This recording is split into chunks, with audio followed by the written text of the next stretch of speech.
പൂക്കരത്തറ ദാറുൽ ഹിദായ സ്കൂളിൽ mega medical ക്യാമ്പും രക്തഗ്രൂപ്പ് നിർണയവും August 10 ഞായറാഴ്ച നടക്കുമെന്ന് ഭാരവാഹികൾ പത്രസമ്മേളനത്തിൽ അറിയിച്ചു.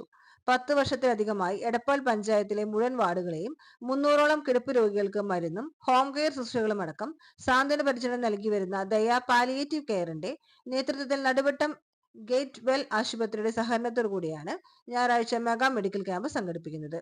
രാവിലെ 9 മണി മുതൽ ഉച്ചയ്ക്ക് 1 മണി വരെ നടക്കുന്ന ഈ ക്യാമ്പിൽ ഓർത്തോപീഡിക്സ്, പീഡിയാട്രിക്സ്, നേത്ര വിഭാഗം, ഡെന്റൽ, ജനറൽ മെഡിസിൻ വിഭാഗങ്ങളിലെ വിദഗ്ധ ഡോക്ടർമാർ പരിശോധന നടത്തും.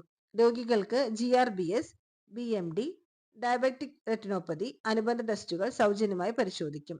ദയയുടെ സാന്ത്വന പ്രവർത്തനങ്ങളെ പറ്റിയുള്ള അവബോധത്തിന്റെ ഭാഗമായി ഒരു പ്രവാസി സംഗമവും കൂടാതെ രക്തദാനദാതാക്കളുടെ വിരക്ത ഗ്രൂപ്പ് നിർണയ ക്യാമ്പും നടക്കും.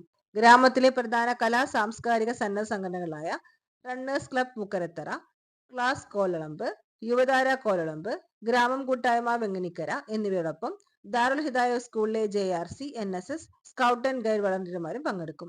പത്രസമ്മേളനത്തിൽ ദയയുടെ president Hib Suharman, secretary Sayed Muhammad, organising കമ്മിറ്റിക്ക് വേണ്ടി chairman Premadas, convener Jaleel, Jayarajan, Gopalakrishnan, Shahanas, Kammukutty, V Aboobacker, Rajan Kuttath, Fousiya, Yamuna Devi, Sajini sister, Faisal എന്നിവർ പങ്കെടുത്തു.